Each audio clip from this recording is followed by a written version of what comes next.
In 2000, Mary Lou Morris, a 48-year-old loan officer at Chase Bank in Houston, vanished under mysterious circumstances. On the morning of October 12th, she said goodbye to her husband Jay and left for work, but she never showed up.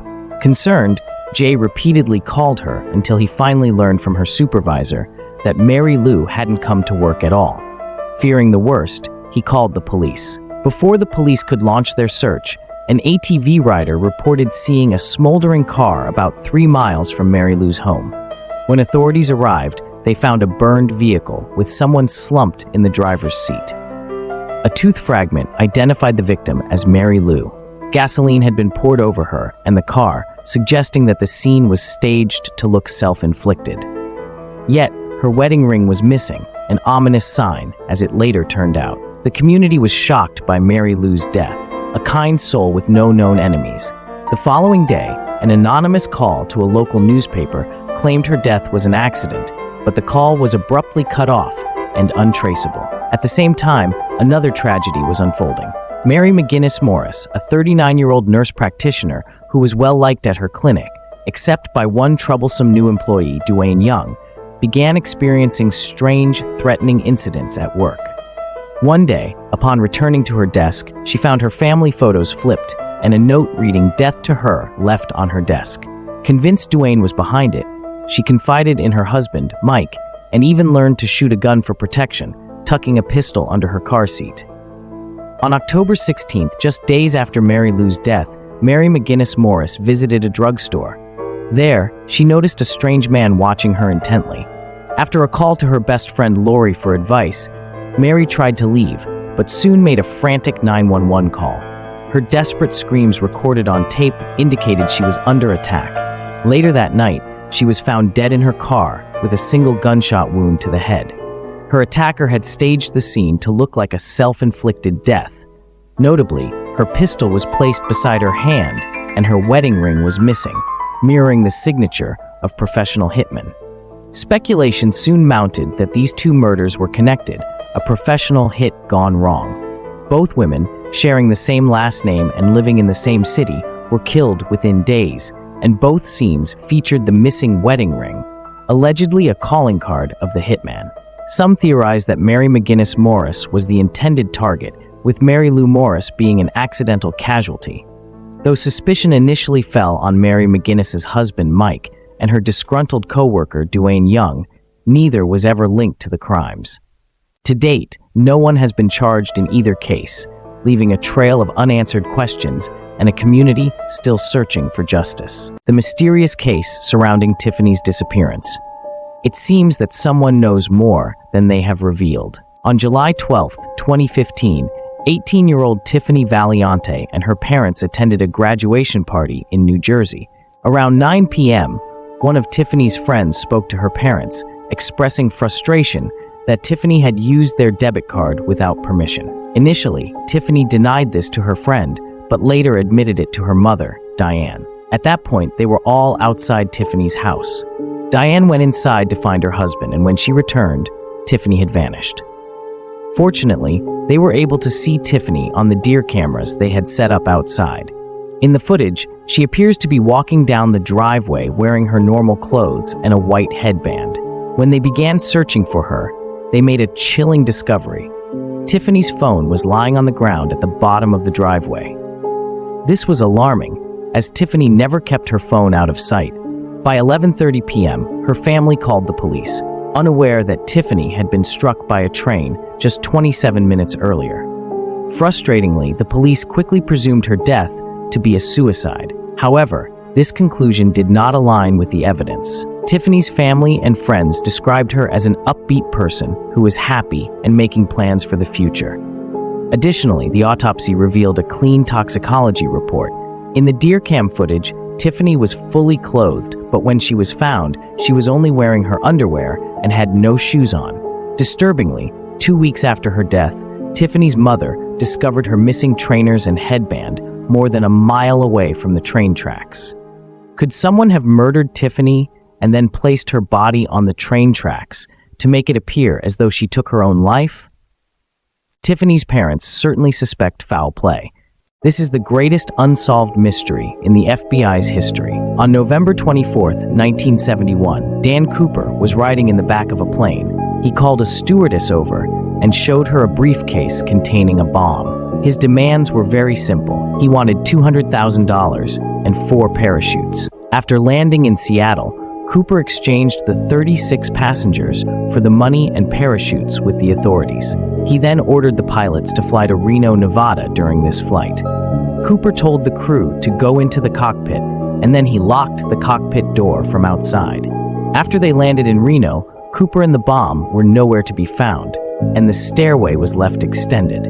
Because at some point between Seattle and Reno, Dan Cooper jumped from the plane into the dark of night, taking the $200,000 and parachute with him. Over the years, many researches were conducted to find Dan Cooper and where he landed, but the case of Dan Cooper remains unsolved. The Bermuda Triangle Mystery. Have you ever wondered why the Bermuda Triangle remains one of the world's biggest mysteries? For decades, this infamous stretch of water between Florida, Bermuda, and Puerto Rico has been the subject of countless stories about ships and planes that vanished without a trace. Although there are many theories about the causes of these disappearances, no one can say for sure what really happened to all those people and vessels. Some believe that the Bermuda Triangle is home to supernatural forces, including alien abductions and sea monsters. Others argue that the area is cursed, haunted by the ghosts of sailors who died in violent storms centuries ago. Perhaps the most plausible explanation, however, is that the Bermuda Triangle's unusual weather, patterns, and strong currents make it a dangerous place to navigate, leading to accidents and mishaps. Despite the fact that many of the reported incidents in the Bermuda Triangle can be explained by natural phenomena, the mystery persists. This leads to the question, how did the Bermuda Triangle come to be? Hannah Detterville's case remains unsolved, 25 years after her disappearance and murder. 15-year-old Hannah was a beloved and outgoing presence in her North London neighborhood on Howard Road, Queen's Park. Her mother, Jean, proudly noted that local shopkeepers recognized Hannah for her friendly nature.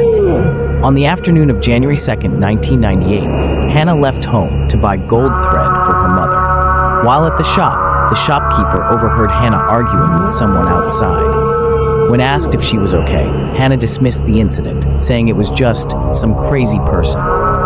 Later that evening, around 7 p.m., Hannah, wearing a gray bomber jacket, orange jeans, and red Reeboks, asked Jean if she could meet a friend. Jean agreed, but reminded her to return home early.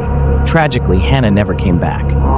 When Hannah didn't arrive home that night, Jean immediately contacted the police. However, the police did not actively search for Hannah until 2 weeks later, leaving her family and friends to distribute flyers in hopes of finding her. They knew it was completely out of character for Hannah to simply disappear. On January 24, 1998, 3 weeks after Hannah's disappearance, an anonymous caller contacted a gay and lesbian switchboard. The caller claimed that Hannah's body had been found near a golf course in Horston Hill. To this day, the caller has not come forward. Police believe the caller may have been afraid to reveal their identity due to concerns about their sexuality, rather than being connected to Hannah's murder. Hannah was discovered with over 20 stab wounds to her neck and face. There was no evidence of sexual assault or robbery.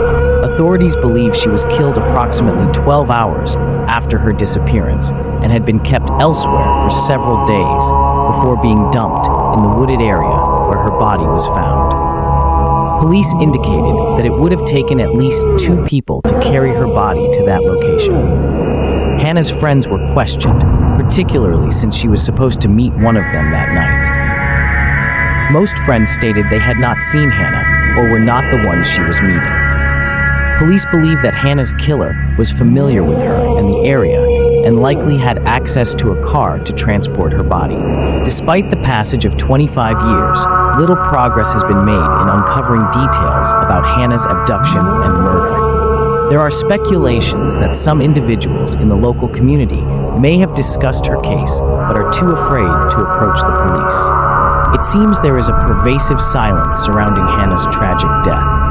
1 a.m. on March 2014, Malaysian Airlines flight number 370, en route to Beijing, China, from Kuala Lumpur, checked in with Malaysia Air Traffic Control. "Good night, Malaysia 370" were the last words anyone heard from Flight 370 before the Boeing 777 disappeared from the face of the Earth with 239 souls on board. Now, 6 years later, there are still more questions than answers about the Malaysian Air mystery, and what we now know about the missing flight MH370 is truly shocking. Almost immediately after the last check-in, just as the plane was crossing from Malaysian airspace into Vietnamese airspace, flight MH370 disappeared from radar screens. In the confusion of the zone crossing, it took more than 18 minutes for air traffic controllers to even notice the plane was missing. Officials on the ground attempted to reach the aircraft numerous times over the next several hours, but the calls went unanswered. The official distress call alerting Kuala Lumpur's Aeronautical Rescue Coordination Center that an aircraft and its passengers might be in mortal danger wasn't made until after 6 a.m., more than 4 hours after the plane disappeared. Early search efforts focused on the South China Sea, but 34 ships and 28 aircraft from 7 different countries could find no trace of the plane. It quickly became apparent they were looking in the entirely wrong area. Within a matter of days after the plane's disappearance, analysis of radar and satellite data provided the shocking details of flight MH370's final hours. Almost immediately after the goodnight message, the plane veered dramatically off course. It first made an abrupt turn to the southwest and flew back over the Malay Peninsula, then banked around the island of Penang before heading northwest up the Strait of Malacca and out across the Andaman Sea.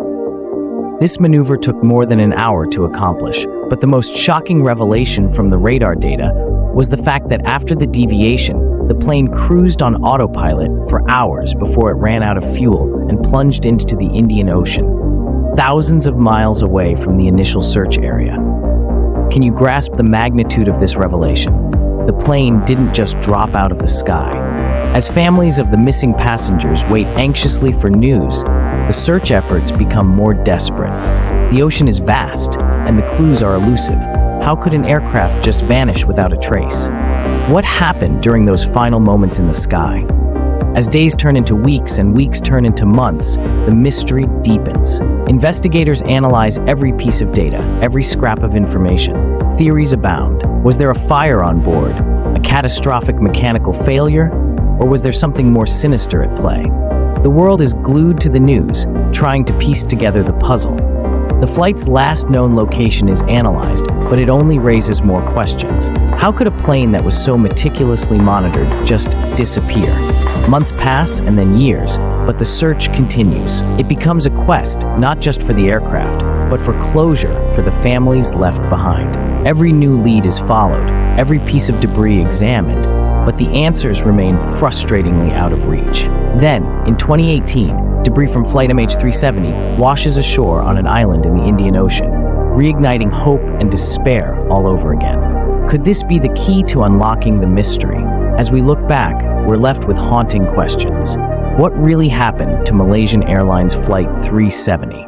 The truth may be buried deep beneath the waves, but the stories of those on board live on, echoing through time, as we continue to search for answers in a mystery that simply won't fade away.